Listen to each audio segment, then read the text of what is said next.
All right, welcome everybody. We're going to go ahead and get started. Just so everybody knows, we will be recording this webinar so that you can refer back to it. We're incredibly excited today to share this new information, new content, and have guests from SHRMCO. So I'm going to go ahead and pass it over to Megan to introduce the collaboration. Hello, everybody. We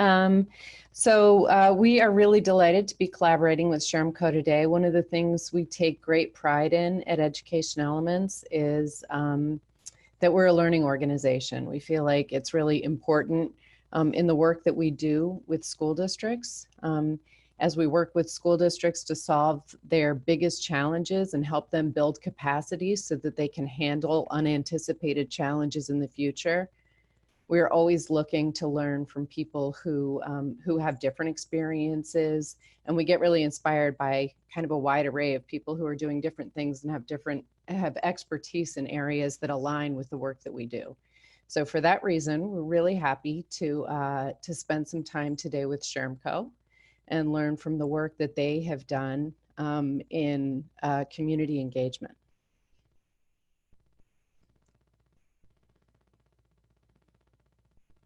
Great, and I'll let everybody from our team introduce themselves. So we have our main facilitators today, Natalie and Drew, if you want to go ahead and go first. Hi, everyone. My name is Natalie Hall. I'm a design principal here at Education Elements based in our DC office. I'm really excited to share some of our learnings and hear some of your best practices from your work across different districts. I'm really excited, especially to just share some more about our work leading districts through the strategic planning process, engaging with their community, and of course to share some resources that we've created aligned to these two things as well. Great, good afternoon, everyone. My name is Drew Shantz, also a design principal with Education Elements and in our West Coast office. Really excited also to share some learnings today and tap into my past experience as a school founder and kind of add that voice into the conversation as far as it goes with community engagement. And then excited to hear from you all as well to share some knowledge from all of the rich resources we have here with us today. Great. And I'm Andrea Getchis with Education Elements as well, with working with the passion in responsive strategic planning and making sure that we're creating processes that reflect the community that you all represent. And finally, again, I'm Megan Campion, an associate partner with Education Elements, deeply interested in this topic of community engagement and also really excited to be thinking about this in terms of responsive practices in a learning organization. Great, I'll pass it over to SHRMCO to introduce yourself, Greg. Yeah, hi everyone. My name is Greg Schoenbeck. Fortunate to be leading and doing my best to hold it down for our team today in the webinar. Want to say thanks to the good people at Education Elements for hosting us and just being good partners in the space. Well, we'll talk kind of more about SHRMCO and I think some of the work we've done and how long we've been around, all that good stuff. But want to say hi, introduce myself, and excited to kind of talk more specifically about our project later in the webinar. Great. All right, thanks, Greg. We are going to, before we dive into the meat and potatoes of our chat today, would love to have everybody in the chat function on Zoom, if you're in front of a computer, would love to just see who's in the room today. So if you could answer the following questions just in that chat function, it'd be great for us to hear your name, what school district you're representing, and maybe what state that district is in, what your role at that district is, and then why you are here today. And that last question will hopefully lend itself to some guided questions and some feedback that we can provide as we go through the webinar. But yeah, we'd just like to take a second to get everybody checked in here into the room and see where you are from.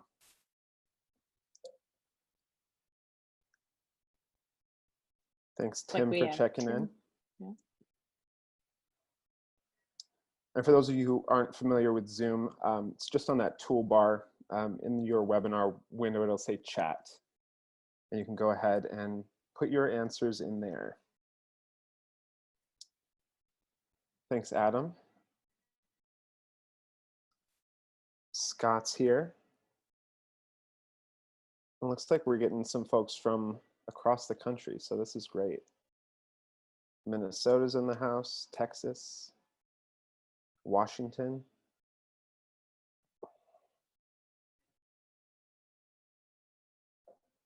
Thanks, Nikki, for checking in. Shannon as well. We're excited to have all of you here with us today. Wyoming, welcome, Clark.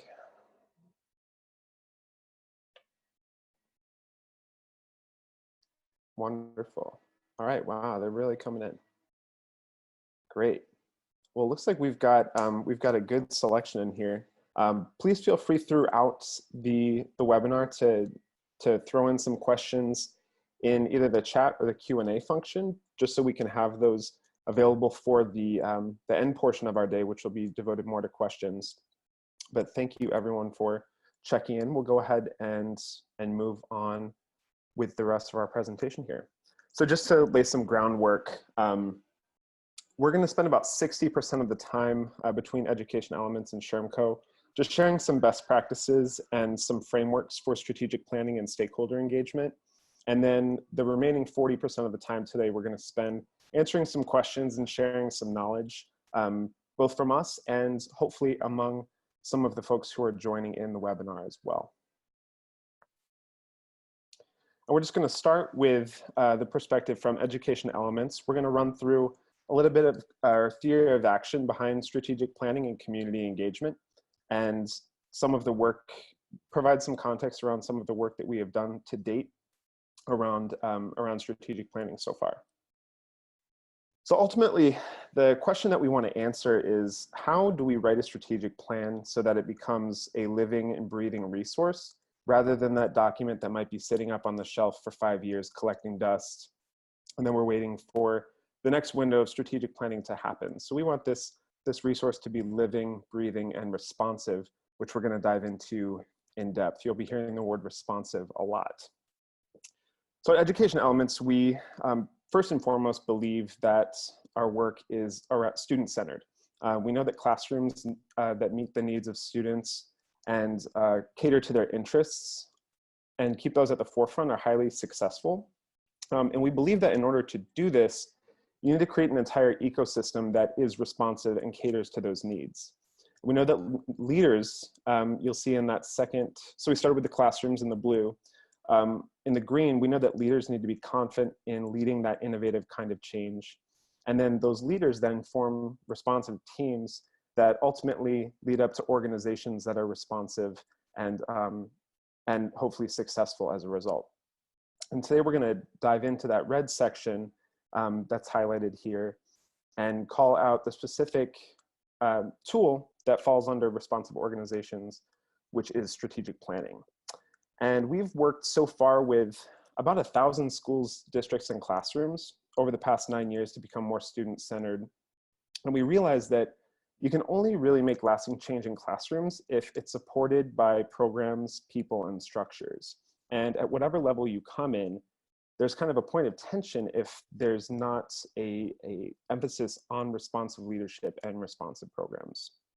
We often find that in school districts, when strategic plans are created, they've kind of got all the right stuff, but they are created in a silo. So in this situation, districts often create that strategic plan and then communicate afterwards to get others on board after that plan is created. So in our approach, which I'll turn over to Natalie in just a second to dive into a little bit deeper, we believe that creating and communicating that strategic plan need to happen in tandem in order to best inform that responsive and ongoing strategic planning effort. So Natalie, you want to dive in a little bit deeper? Sure. And I have to say, I love all the representation from Texas. I started my teaching career in Texas, so it's good to see, some friendly faces from there. So as Drew was saying, I'm going to talk a little bit about our approach when it comes to strategic planning. And at Education Elements, we are of the belief that the process is far more important than the product of your strategic plan. And we're also of the belief that it's a lot easier to engage people in your community, in your district, when they are invested in the strategic planning. And we like to use the word or the verb planning, not the noun, very intentionally. So an integral part of our process and our methodology is customization. So we really try to understand the hopes and the fears of the districts that we're working with. We try to adapt our resources accordingly. And we also, of course, make sure we have the necessary expertise on our team. And the through line of our process is empathy and stakeholder and community engagement, which of course is what brings you all here today. So on the next couple of slides, I'll be sure to outline our approach in a little more detail and also give you a case example that highlights how we incorporate engagement and empathy throughout our approach. So we're going to hold on this slide for just a minute. Here you'll notice this is our methodology for strategic planning creation. We begin with Plan and Align, which is starting to engage with our stakeholders for feedback. And we're also engaging these stakeholders, as mentioned before, through each touch point in our methodology. And so our hope is that through each phase, Plan and Align, foundations, design, launch, and monitor, you're getting closer and closer to a clearer direction, a clearer focus area for your plan. So in Plan and Align, this is the stage where we're really working with districts to build their planning teams, setting their team norms for how they're going to work together, and also doing a lot of vision setting as well. Foundations is about really assessing the current state. And so for different districts, that can look like different things. So it could mean town halls, it could mean forums, surveys, planning nights. All of these are really valid methods that we have witnessed clients use to build that kind of foundational knowledge and that foundational vision for understanding what their focus area should be as they plan. So really kind of setting their guiding light in that foundation phase. Next is design, and it is very much what it sounds like. It's designing the potential focus areas, the prototypes, the initiatives, that first iteration of the plan itself. And then finally, launch and monitor is very much an ongoing phase. We're actually working with a district now who's very much in the launch and monitor phase. And this could look different depending on the district's needs, but common activities that we support districts with are really solidifying their implementation plan and their outline, creating a governance structure, and really helping the district teams to come together and work responsibly to make sure that they are meeting their targets outlined in their plan. So if we go to our next slide, and I do want to pause because I realize I'm going a little fast here. As Drew mentioned before, if you have questions, if you have comments, things you want to point out that maybe you're already trying, please put them in the chat and we'll be sure to address them towards the end of the webinar. But moving on to our next slide here, here's a case example of some work that we have done in another district. So on the left, you'll notice the funnel shape from the previous slide, and the right has some pictures of key activities throughout the strategic planning process. So during foundations with this particular district, one thing I want to point out is a resource that we created to help this district really kind of synthesize all the trends that they were getting. I think something that we hear a lot from our partners is, I have the survey data, I've done the forums, I've done interviews, but I really am not sure what to do with all these different trends that I'm seeing. So one thing that we did with this district was create an engagement review document that synthesized their data from these different activities and then helped their community really validate the trends that their planning team had first come up with. So again, really involving the community in that first phase. During design, we worked with the planning teams to map out prototypes of the initiatives, as mentioned before, that could come out of the plan. So you'll see that in the bottom left picture of this slide with all the Post-its. And that was an activity that helped the team visualize the strategies that they were already doing, what they wanted to get to, and like the key activities they needed to be able to accomplish to get from point A to point B. And finally, during launch, we helped the planning teams prioritize the prototypes they wanted to refine further and eventually launch as part of their plan. So that's where you see that kind of 2x2 in the bottom right picture there. Our next slide here is a key resource that we like to use when we're working with districts. And again, really emphasizing that through line of stakeholder engagement. This is what we call an engagement matrix. You might have seen it before. We do love 2x2s at Education Elements. But essentially, this is a tool that helps you quickly map your stakeholders that you'd like to engage and to start planning how you're going to differentiate your outreach and activities for various groups. So when it comes to strategic planning in particular, this tool is really invaluable because it helps you throughout the process as well. Okay. So the 4 different quadrants, if you could go back to the previous slide, I'll just touch on them very briefly. The top left corner is representative of stakeholders who have a lot of influence in the process, but likely have little interest in being highly involved. So these stakeholders want the key takeaways, and you want to definitely keep them in the loop with the high level activities that are happening. The next quadrant is our high influences, high interest. These are people you want to bring into the process as a partner. They probably have some kind of expertise, and they're probably on your planning teams throughout the process as well. Next, we have low influence, high interest. These are the boots on the ground people of your district. So they don't have a lot to do with setting the strategy, but they are the ones that are closest to the work throughout the plan and the initiatives and prototypes that are coming out of the plan. And finally, we have our low influence, low interest stakeholders. They're probably not too interested in the ins and outs of the planning process, but they definitely have some untapped potential when it comes to adding ideas to the plan. So it's important to look at those key touch points and think about when to involve them throughout the process. So moving through our next 2 slides pretty quickly here, we just wanted to point out a couple great resources that we've created to help specifically with stakeholder engagement and strategic planning, but it's definitely applicable to a lot of other activities and districts. The picture on the left is a blog post that we've used for setting up your teams for strategic planning, and the picture on the right is an infographic that we've created to give districts some guidance about who to choose for specific teams throughout the process. So I believe Megan or Drea is gonna drop them into the chat now. And once they do, please click on them, please share them, please use them. They're definitely here for your disposal. So we will add those to the chat. Our next slide here, moving along, is our stakeholder engagement guide. This is work that we've done to create like a very comprehensive resource for helping districts engage with stakeholders. So using the engagement matrix that we touched on before, thinking about the why for why you want to engage with stakeholders, we've created what we view are the best practices across districts, across the country, for helping districts think about targeting specific groups for specific reasons. So we will add this to the chat as well for you to use. Great, so with that, I am going to pass it over to SHRMCO. As we mentioned at the top of the presentation, most of our work with strategic planning is very much at the district, at the systems level. And what we value so much about SHRM is their expertise in working at the community level and engaging with students, with families, with teachers, all different kinds of stakeholders. And so I'm very happy to welcome them to our webinar.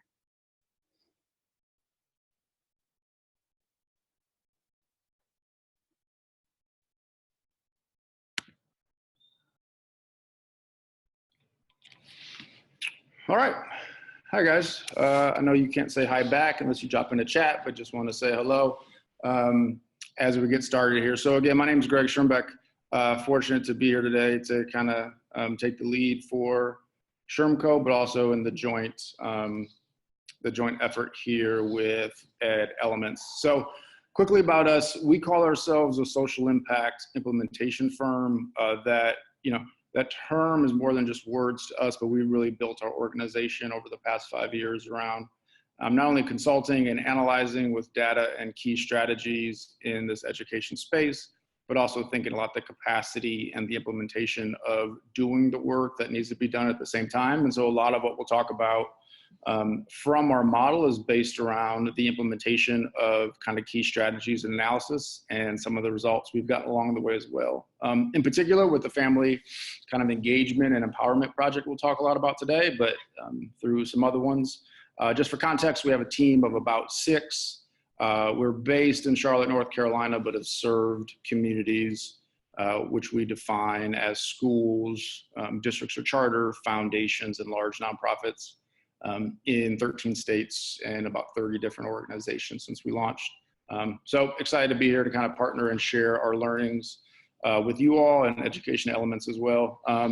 Just context, going to be, try to err on the side of brevity so we can get directly into Q&A, where I think most of the value is often added. And so We'll go pretty quick. Feel free to flag anything that needs to be flagged, but would love to jump into Q&A ASAP. Hopefully that brings as much value as you to you as well. So context, going to talk about a project focus on a district and a charter school. So kind of with two key goals that we'll talk about, but with Ashley Park and Movement School. It really kind of focused around them reaching out to us, asking about authentic engagement and empowerment, which frankly are often buzzwords. A lot of schools and districts use them, but as we ask about the nitty gritty of what it looks like, of how they're defined or how they're utilized on a day-to-day basis, you get responses from all over the map. And so we started with this question and then began to really think and work with the communities about what it looks like along the way. And so as we were doing this research, just for context, of the projects that we found being successful under a number of metrics are really ones that all kind of focused on valuing and co-creating with the communities. And so this really takes kind of your traditional listening tour and puts them on steroids. And so you can't just listen and then report back. You can't just report back and then not do anything else. It's really engagement throughout the entire process and two-way communication. And so the mindsets here of, anybody on our staff or on the school staff towards family or towards community is incredibly important. So there's a lot of early work that I think everybody needs to do just on norming around the value and mindset of co-creating with families and then valuing feedback and process along the way. So we started with that context and this comes from a Carnegie report from the Carnegie Foundation focused on family engagement and family empowerment. So it was timely nonetheless. And just important mindsets for us to all consider and frameworks to consider throughout this type of work. And so again, this is just context to level set us for what turned out to be 20 data-driven family nights at 2 schools that we'll talk more about here. And so 2 core kind of goals with this collaboration that's now in its 3rd year and expanding in Charlotte and across a few other states. And so one, a lot of you are coming from different communities across the country, which is awesome. In Charlotte, districts and charters are not very friendly, and often that's the case across the state as well. And so what we've seen and what other school leaders have seen in our community, so we've been open to this of, when districts and charters collaborate in any communities is often good for kids and families on a number of factors. And so the question was asked, what would it look like for a district charter collaboration to happen with these 2 schools that just happen to be 0.8 miles away from each other and both serving under-resourced Title I communities. So that was kind of goal 1. What could that look like? And then while creating this kind of collaboration, what could it look like to increase engagement and empowerment on a number of different factors?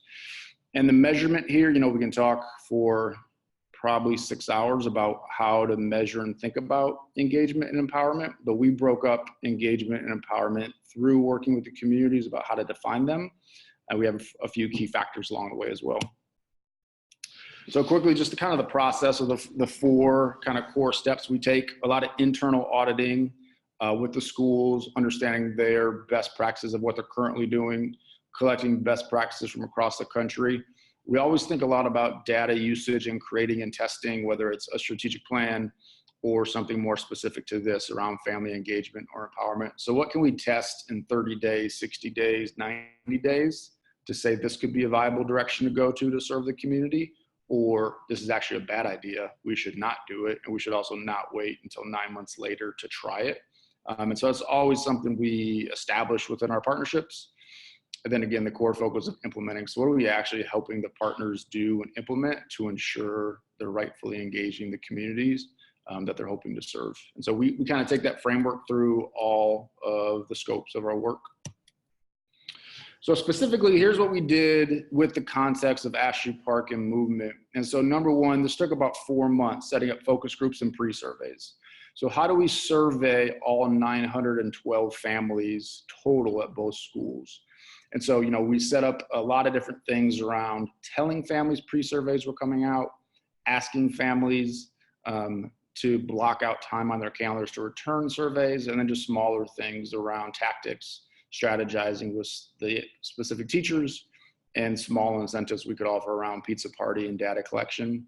And so from that, of the 912, we got back about 600 surveys total. And so that was a high number for us. And then looking at survey collection around kind of the country, we feel pretty good about that number.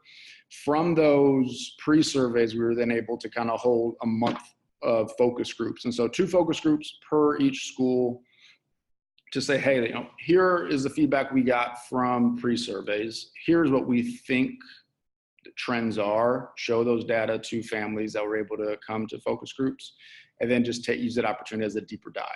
And then from that, kind of step 2 around this building piece.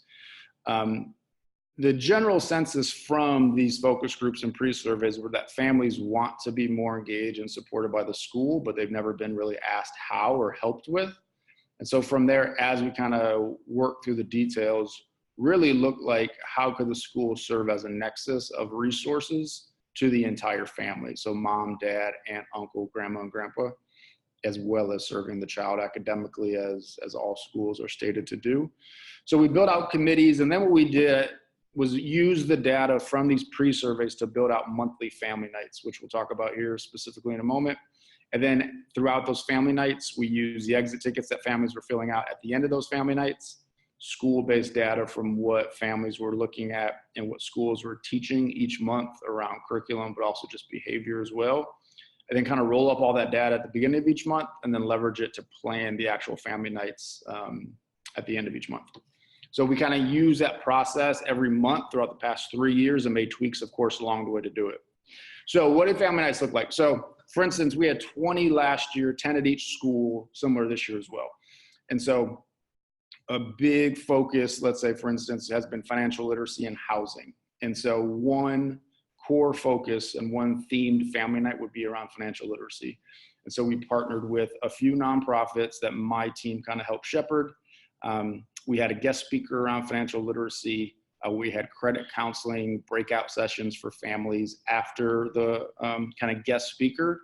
And then while families were in credit counseling and kind of housing partnerships, we had students or scholars that they're called at both schools going through financial literacy modules from a separate community partner that we brokered with. That was all differentiated per grade level. And so the entire night was based around financial literacy.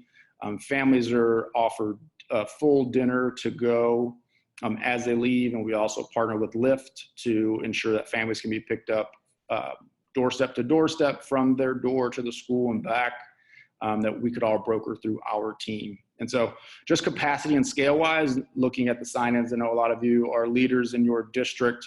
We have a team of about 4 that are planning and supporting the implementation of all these family nights. And so we meet at the beginning of each month, present the data with the families that are showing up to the committees, and through surveys and communication to families, as well as with the staff as well, the school staff, confirm that this theme sounds good to them, and then we kind of take it on our own to broker the partnerships with Lyft, broker the community partners based upon the themes of each night, and then roll up any of that data.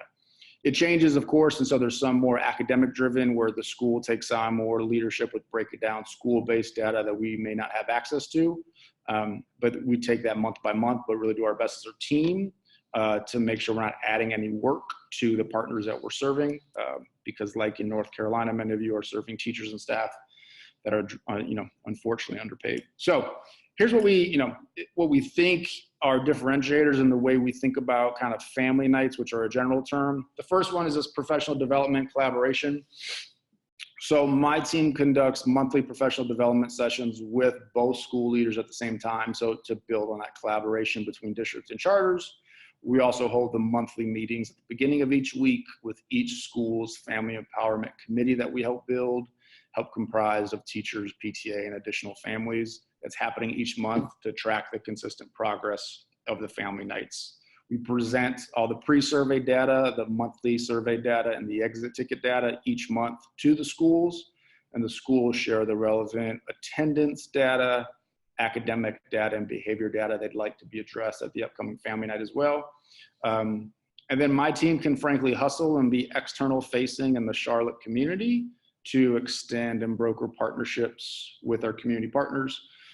So on average last year, we had 8 different community partners ranging from financial literacy to housing assistantship to job trainings. This year, we're averaging about 15 different community partners at every family night to at least begin to introduce families to the different community resources that are offered to them through the school. And we're doing a bit more this year with tracking of how families are then connecting through community partners after family nights and beyond.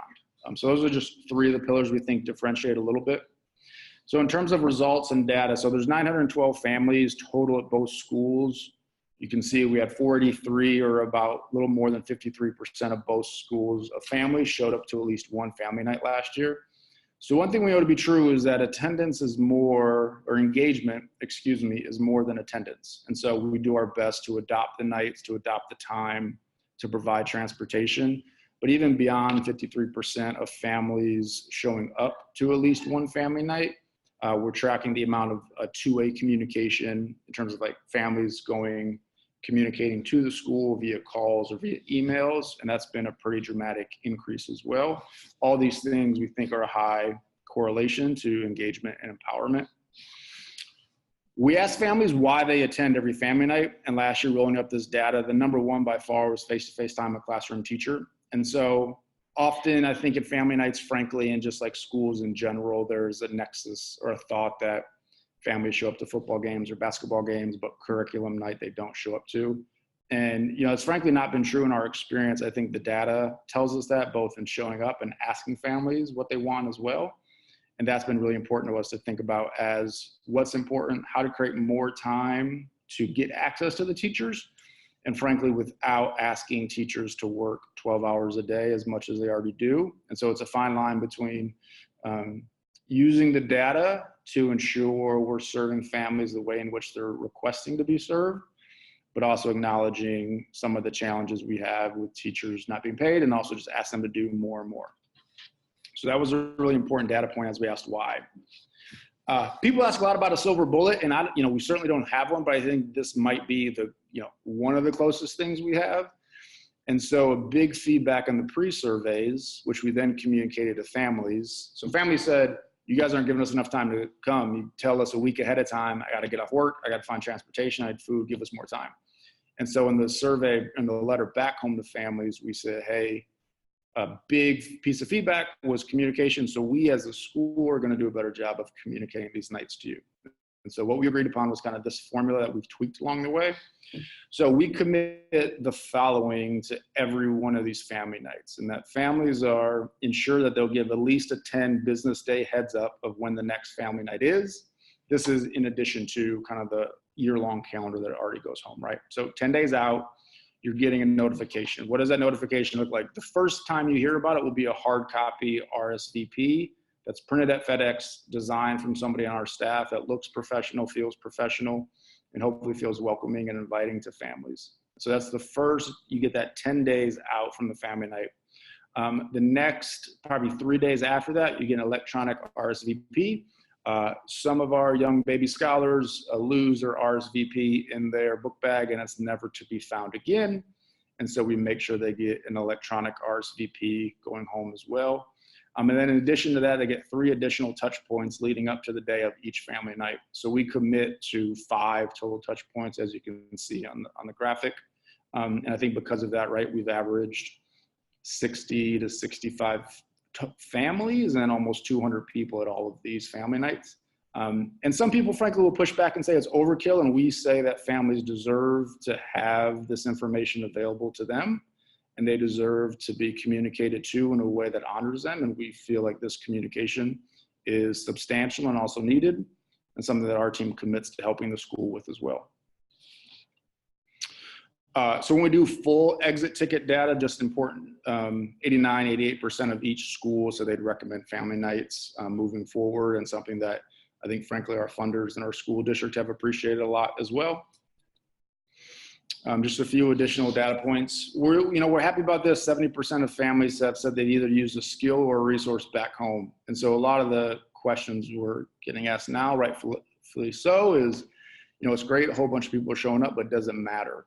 And as we're tracking more data and doing more evaluation around attendance, and so if Greg Jr. shows up, or if Greg shows up to 7 out of 10 family nights, how does that affect Greg Jr.'s attendance, behavior, and grades in school? And we're now beginning to able to backwards track that data from last year. So stay tuned for that. We're hoping for good news, but also if nothing else, 70% of families feel really strongly that they're using an academic skill, a financial literacy skill, or following up with a community partner back at home after family nights.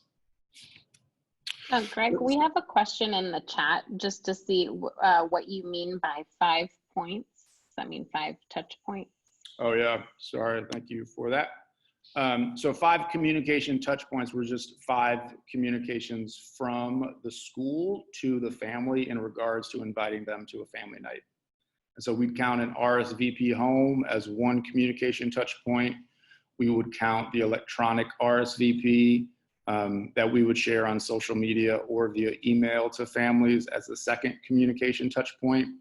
And the 3 additional ones could be a separate social media post, like on Facebook or Twitter, if the schools actively use it, another hard copy RSVP home, or a Connect Ed is what they call them in Charlotte, North Carolina, a Class Dojo message, any kind of blanket system that gets to the entire school population, we would count as 5, as 1 touch point, totaling 5. It doesn't count if you copy and paste the same one on the same night to Facebook and Twitter. That still counts as 1, as we remind our friendly community partners, but 5 different ones on 5 different days. And to the implementation piece, we usually craft those messages, sent to the school. If they're cool with it, they send it out, but just a small thing we can do to help the partners and help our capacity. Thank you.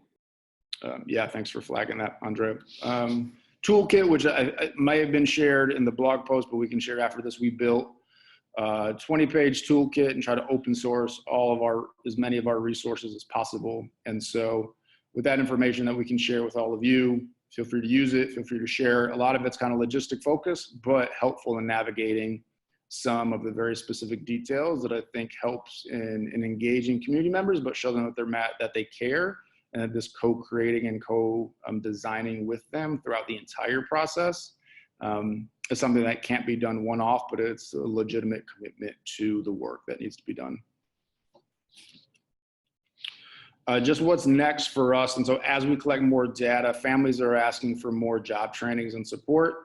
And so Goodwill, good partners here in Charlotte, have a lot of open job trainings, but have lacked to just get seats filled, frankly. And so are now using these family nights, both these schools, to offer job trainings through the family nights. So families might be able to be certified in HVAC training by coming to these 10 family nights throughout the school year. And it's a win-win for everybody involved. Just deeper academic skill training. So again, families are asking for more academic support. And so building out pathways for families to attend, 10 sessions of literacy training to support their scholar at home, or math, or something else. And a lot of families are asking for around this empowerment piece. And so running for school board, leading their own podcast on family nights and supporting other families. And so finding more ways to connect families to opportunities and access to things that maybe they should have access to, but don't, and really taking it to the next level, what empowerment and ownership for them look like. And so that they're at the table and this can be sustainable forever to drive change in their community, not something that's frankly dependent on our team or the schools to be successful. Families have the ability to do it themselves. It's just our job to kind of help them break down some of the hurdles that have been set up for them. We've really talked about this, but again, it's so much more than just kind of the listening tours. It's consistent communication, it's consistent clarity, and of course, just the human touch of really valuing them, of really being present for them, whether it's your team or you specifically on this webinar. The families in your communities need to see you on a regular basis, is what we've learned. They need to hear from you on a regular basis. And it can't be one person this month and one person next month. It needs to be a consistent team that they can call, they can email, they can follow up with to understand what's happening, and how to fully engage, how to fully redesign a school. I see some of you doing that, and how to really actually engage the entire community and all the stakeholders, not just one listening tour that happens once a quarter. It's frankly really hard work, guys, and there's no silver bullet, but anything we've learned has been frankly because of that. And just, as we think about scale, both for us and probably for large school districts. And so, as we said, for each family night, we have about 5 of our staff kind of leading it and supporting it. Day to day, we have about one full-time person working 40 hours a week, managing both schools at Movement and Ashley Park. So that's frankly all this person does. You know, I probably asked them to do more, and they probably honestly work more than 40 hours, but at least on our staff, we have one person directly focused on supporting every aspect of these for 40 hours a week at both schools. So it's a lot of work. We know schools aren't funded necessarily to support families at this level, but we also know a lot of schools aren't funded to fully support all needs of schools and communities. And so as we think about policy plays, as we think about scaling to, 200 schools across the country, it takes people, and it's going to take time and legitimate effort to make sure this is done well. All right, so I'm going to officially stop talking for a moment. Kick it back to Andrea, I think, doing some Q&A. Would love to just get in the nitty gritty and answer any specific questions from our end as well. Andrea. So yeah, I'll encourage anybody from to share in the chat any questions that you have, but while we get the juices flowing, Greg, I'd be curious if you could share a bit about, it's very clear what the benefit is to families, to students. Can you talk a little bit about the benefits that teachers have seen from, adding those additional hours and engagement? Yeah, we would say two immediate ones come to mind. One is leadership development. And so we had a lot of excuse me, I would say a good amount of teachers, and this all comes from pre-post surveys from the evaluation partner and qualitative interviews our evaluation partner conducted with the teachers. The first one about both schools was pretty clear around staff retention, which was leadership development. And so when we built the family empowerment committees, really allowing one grade level from each from each grade level to think about what designing a family night experience with their families would look like and be special to them. And so allowing them to kind of create this whole new thing and really treat them as executives so they can say, all right, Greg, Kelsey, Jake, on your team, we'd love if you guys could, set up these community partners, present us with this data and create experiences that were important to us, allow them to feel like executives, but be treated like executives, and do it in a way that allowed them to create something different than the outside of scope and sequences and backwards planning and the normal day-to-day. So it gave them a new opportunity to kind of develop that leadership muscle. So that's number one. And I think frankly, number two was that teachers, again, data-wise, spoke to the importance of seeing families in a different light than calling home when like Johnny threw a chair across the room or when somebody wasn't reading on grade level. The most impactful moment was when we have both families and teachers sitting next to each other in the financial literacy session, all working on how to improve their credit score. Like you can't have a more human interaction than like us all figuring out how to be better at finances and like increasing your credit score and getting a better rate at your local bank. And so creating these opportunities for teachers to lead these sessions, but to also see families as more human, I think, showed a lot of staff retention. And from their surveys, this wouldn't have happened for 3 years if staff didn't feel strongly, at least leaning in to support this work. So I'd really round it out, again, just by reiterating that staff really, I think, said they benefited so much from seeing families in a different light, but then having the additional leadership development opportunity within their building to create these opportunities for families. We have a question from Minerva about what advice do you have for families whose first language is something other than English? Do you have any tips on that, Greg? Yeah, great question. So both schools, I would say about 20% of their population is Spanish. And so all pre-surveys are translated, all post-surveys are translated into both languages, as well as exit tickets as well. So everything, as well as communication home to families. We lucked out and have somebody that's bilingual Spanish speaking on ours. So everything we create can be created in both languages from that as well. So just being mindful of that and then making sure you're taking the extra step to get that communication home to them in their native language is important. Outside, obviously, as you serve more schools and more languages come up, it's tough. Our district is great for a number of things, but a big district and needs, something like 60 days to turn around certain things in different languages besides Spanish. So if it gets to more than 2 or 3 outside of anybody's core competency, it just frankly takes more work and time to find translation services. But Spanish and English is something that our team owns, and every communication with the 5 touch points is translated in both languages. I want to see if anyone from the Education Elements team has any suggestions for how we can engage all English language learners as well.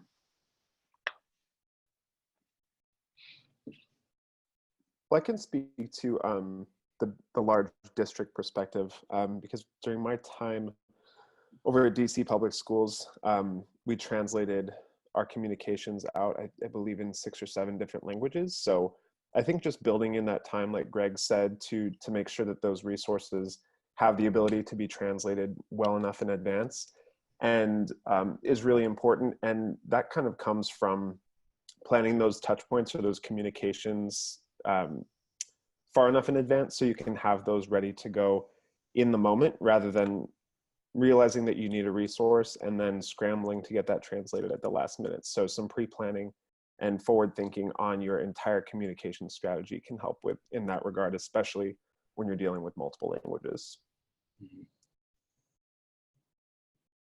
Yeah, I saw a question from Ben. Andrea, is it cool to answer that one? Great. Ben, I saw your question just regarding the nexus of resources to families. I'm just reading out loud for folks if they don't see it in there. Yeah, so how did something like financial literacy get chosen as a family night? Yeah, so two core answers. One were the pre-surveys that we administer in August and September. We usually give families 2 weeks to fill it out, both on paper and electronic, and then break down that data, present it to families. So yes, pre-surveys are core to that, number one. And then at each family night, so the first one is frankly just like a back to school family night. Here's a vision for family nights moving forward. On the exit tickets, we would ask, what are you thinking about as a family and what additional resources could be provided to you as a family at the next family night? So we align the pre-survey feedback and the exit ticket feedback each month, which is how financial literacy came to be so prevalent. So frankly, one school has about 400 families. Of those 400 families, I think we had 200 families fill out the last exit ticket that attended that physical family night. Of those 200, 130 asked for additional resources around financial literacy. So a pretty significant proportion, right, of that. And so from there, we can say, it's important. We and my team have enough connections and can find connections to support financial literacy at the same time, and has a million of benefits to math and other engagement in the school as well, which is then how we drove it. And I think, to be very frank, what some of you might be thinking is there's a very clear rub between, should we be using family times to financial literacy, or should we be using it to teach them about this new 3rd grade reading test happening in the next 6 months? And that's a very real rub and a very real conversation you have to address with all school leaders and all communities.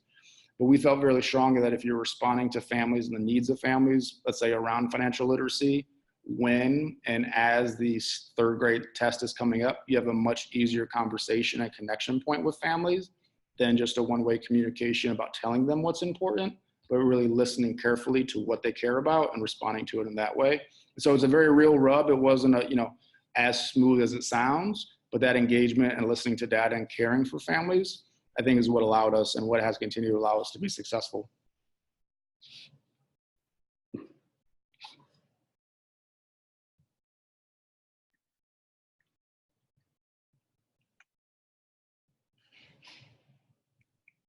Thanks for that question, Benjamin. And it looks like he agrees that meeting the family's needs helps meet the needs of students.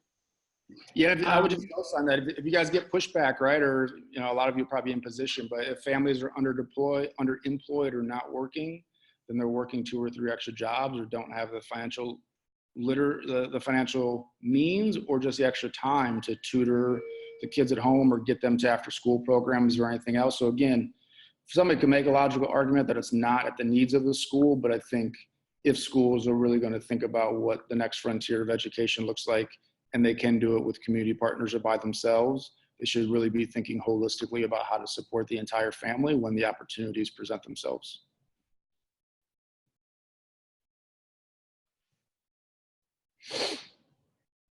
Thanks. So we've talked a bit about family nights and surveys. I'm curious, Greg, and then I know Natalie, you've done a lot of this work as well. Ideas on other ways to get folks involved. So you started talking about people who have multiple jobs and working around their schedule. Do you have any tips for how to do outreach in, maybe new or creative ways? Yeah, I'm happy to try first. I think trying to think of a way to say words that are smart and efficient. So, pre-surveys I think are helpful, and then just the communication and logistics, like the non-sexy things around telling families when pre-surveys are going to come out, giving them a 2-week heads up, printing it for them, passing it out at the car rider line or at pickup line. Like some of what we would call the hand-to-hand friendly combat, I think logistically is important here.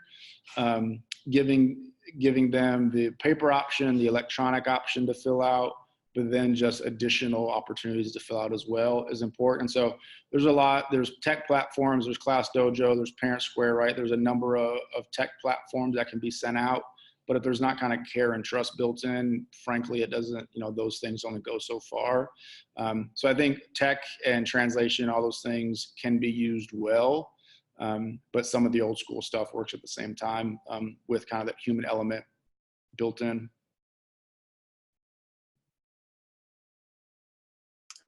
The one thing I would add that I saw recently in a district I'm currently working with is virtual town halls. And essentially what the district uses is Facebook Live or another kind of hosting platform to engage with the community on a regular basis. So people are able to comment back to him, kind of like we are all now in Zoom, and react in the moment to updates that he's sharing. Another thing that I know Dre and I saw recently in a district we've worked in is branding the process of the strategic planning. And so really generating excitement that way by kind of, putting a new spin on something that's, I think, generally seen as maybe more mundane, but building excitement that way too. And I would this is a bit, again, micro. Students and scholars are the best recruiters at these events. So when you get them excited and they're a part of the process, we're now this year leveraging like the student government, which is small, frankly, but some kids have pretty big social media reaches, and some students want to use their own social media platforms to recruit families for family empowerment nights, which has been cool. And then leveraging other families. And so other families want to start a podcast. They can also be good salespeople for these nights as well. And tracking that data, knowing who you're trying to get and how you're trying to get them, and then leveraging the expertise of families and students has been a nice little hack we found as well. So you mentioned the data that you're tracking. I'm wondering if you've had any sensitivity from schools about data collection and what you're doing with the data once it's been collected? No, they give us the data right away. That was a joke. That didn't translate well on Zoom. I'm joking. Yeah, so the data has been tough, frankly. We have been able to we've been able to get the rosters without identification numbers and just track who's showing up in what way, can track attendance. And there has been sensitivity to how we get it and statewide from Department of Instruction. So we have a little bit of roster data. We don't have full kind of student performance data yet. We do have attendance data connected to the roster data. And working with both kind of school partners, and the principals have been great. We understand FERPA regulations. We're trying our best as well. District's been great. It's just a long process. And so we have some, we don't have it all. It has been a little tedious, but we're doing our best to kind of collect what we have. I think we have a related question from Benjamin, and it sounds like maybe you've already touched on this, but I want to just give you a chance to address it. How do you combat the potential danger of using student performance data on state assessments as a metric for program efficacy, particularly when there is such a focus on student outcomes? That's a great question. I mean, I think a few answers. One, like from an outside party, we can kind of play Switzerland here and try our best to educate our funders, the larger school districts and the larger legislators across the state around how we just can't connect everything to student outcomes. And I'm a former teacher, I'm a former school administrator. I get the pressure that a lot of current teachers and administrators are facing. So I think one is just like the education and being willing to have the conversation is important, number one. I think number two, we hope, and we're still looking again for last year's data for there to be an uptick. And so with the release of more data, we can then track just correlation or causation between students and families showing up at 7 out of 10 family nights and how that affects attendance and grades. And then the third piece, so I think the first one is education. The second one is with additional data. We may be able to see it. And then I think with the third one is just naming that the elephant is in the room, that this would be ideal if everybody that came to family nights increased third grade reading by 60%, but that's likely not going to happen given a lot of systemic and racist systems set up in our country. And so this isn't the silver bullet, but we think this is going to lead to a lot of success. And it's just a constant reminder and communication about the clear goals, what we're hoping to achieve, but also being very realistic about what's possible and the uphill battle we're all facing in public education. Thanks, Craig. Before we go to checkouts, one thing I wanted to mention was that we have in the stakeholder engagement guide that Megan shared out previously, a lot of what we talk about too is setting some clear goals around where you want to see change. And we have some aligned strategies for how you can get that information. So we'll send that in the follow-up email. It's also in the chat. But there are a lot of different ways that you can set clear goals around where you want to see the program efficacy, and then engage in shadowing or surveys, interviews that can help glean the success of the program as well. So with that, I will move us to our checkout. So we want to give everyone a chance we can cater our follow-up to your needs. If you'd like to share what you used to believe and now so I used to and now you can just share in the chat as we close out. I'll put this up here for a moment, and then also share ways you can engage with us. So we'll pause for folks to check out and see if there's anything from Greg or our team as we close out.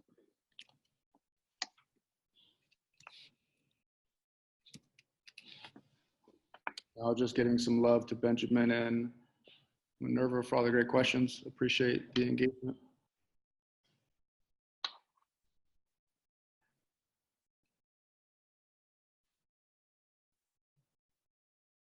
All right, as folks check out, you might be joining because you're interested in engaging in strategic planning or some additional support with your family engagement. Here are some ways that we know Education Elements and SHRM can support you. So if you have any questions, we will be following up, and you can contact our team directly. But please continue to pop questions into the chat. We'll stay here for another minute or so.